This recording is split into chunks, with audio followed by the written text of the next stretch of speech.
Hello, and welcome to the presentation of the recent APREA-sponsored research on Asian commercial real estate as an inflation hedge.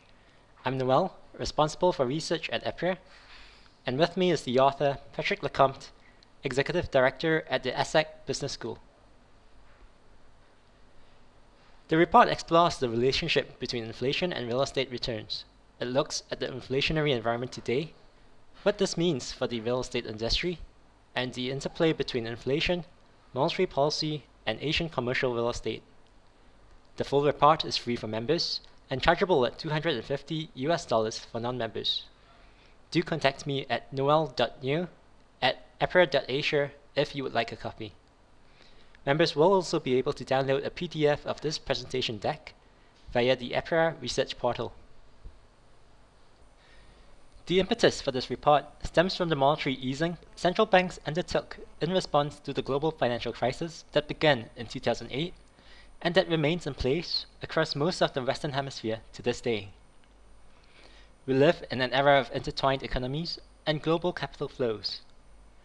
Loose monetary policy in the West has important ramifications for inflation in Asia.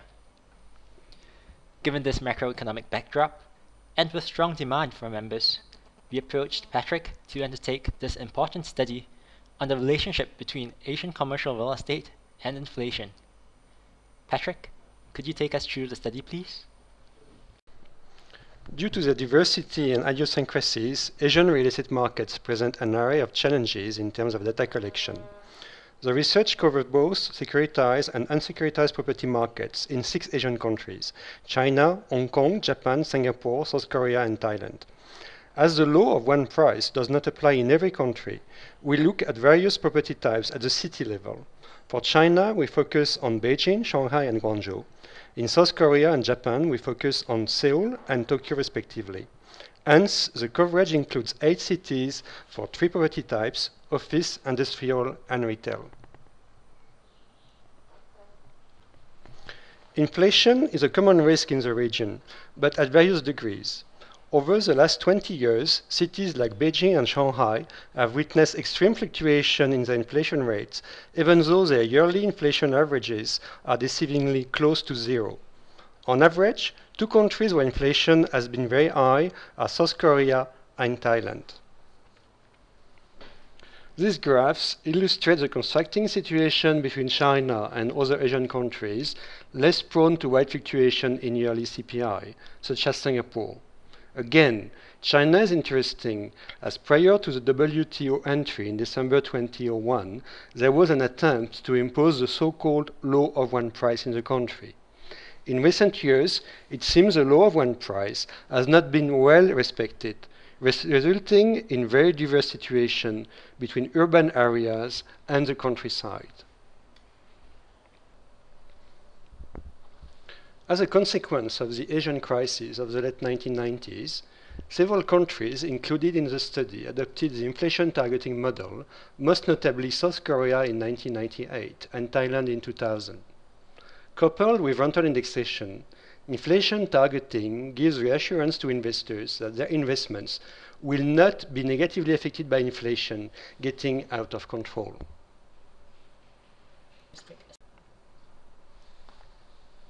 Contrary to traditional hedging, which is akin to a process of negative replication, what investors are looking for is the ability of real estate assets to more than cover the increase in consumer prices. Methodologies applied in the research are selected to identify the short-term correlation and long-term co-integration between real estate returns in Asian property markets and domestic inflation rates proxied by local consumer price indices. Methodologies are chosen for their robustness. We follow a 3-step process. In the first step, we model inflationary expectation. In the second step, we apply a multi-factor regression model to analyze short-term hedging abilities of real estate assets. In the third and last step, we run co-integration tests between property returns and inflation rates in order to assess the long-term hedging ability of real estate. Inflation has 2 components: expected inflation and unexpected inflation. Expected inflation is the level of inflation anticipated by the market, while unexpected inflation is the difference between actual inflation and expected inflation at the beginning of the period. Unexpected inflation is a true source of inflation risk. Among the countries under study, China and the 3 Chinese first-tier cities emerged tops in terms of inflation risk. Although on average, unexpected inflation in Shanghai is nil, the range of fluctuation in the city is the largest in Asia, as shown in the table on the bottom part of this slide. At the other end of the spectrum, Singapore appears very stable, with one of the lowest unexpected inflation rates in the region. In the second step of the methodology, we adopt a multi-factor regression model as presented on this slide. The objective is simply to explain real rate of returns of real estate assets in terms of expected inflation rate, unexpected inflation rate, GDP growth in each country's city under study, and the rate of return on the domestic stock market. An asset will provide an hedge for expected and unexpected inflation when the inflation coefficient beta 1 and beta 2 are equal to 1. The table below presents the regression coefficient for expected inflation, beta 1. A coefficient close to 1 shows perfect hedging. This is the case of the retail market in Guangzhou. When the coefficient rises above 1, we have what we call a super hedge. Conversely, when the coefficient falls below 1, we have a perverse hedge. Unfortunately, those coefficients are not significant in statistical terms. In this table, we have the regression coefficient for unexpected inflation. The rule is the same as before.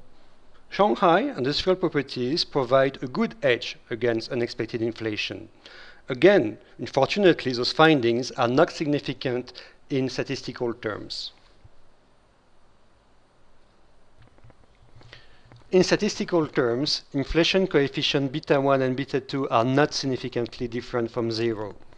Hence, evidence of inflation hedging based on a multi-factor regression model is not conclusive. We need more powerful methodologies. In the third and last step of the methodology, we apply co-integration test.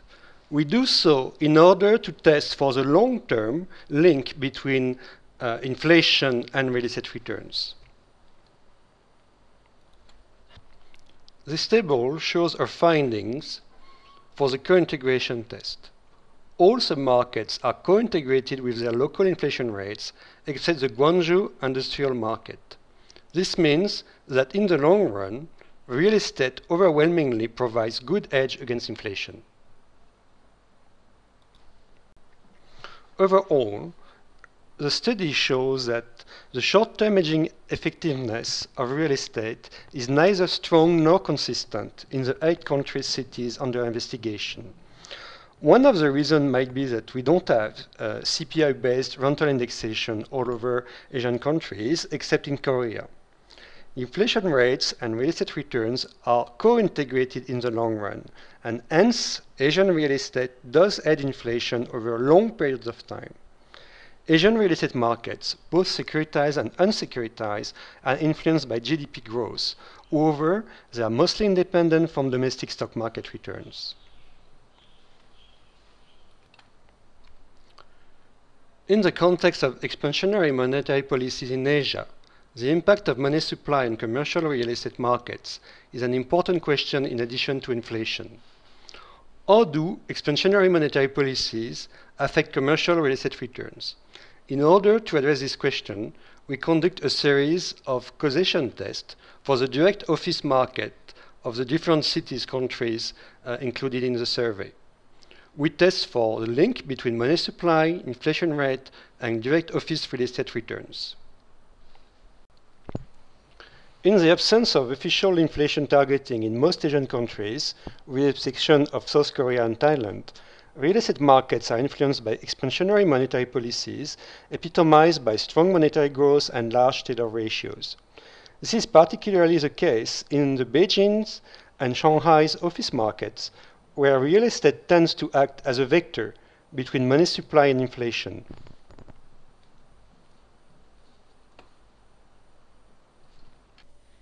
Thank you, Patrick, and a very warm thank you to our audience for joining us for this presentation of the research on Asian commercial real estate as an inflation hedge. Once again, the full report is free for members and chargeable at $250 for non-members. Do contact me at the email address shown on this slide if you have any feedback or inquiries on this presentation, or if you would like a copy of the report. Members will also be able to download a PDF of this presentation deck via the APREA research portal.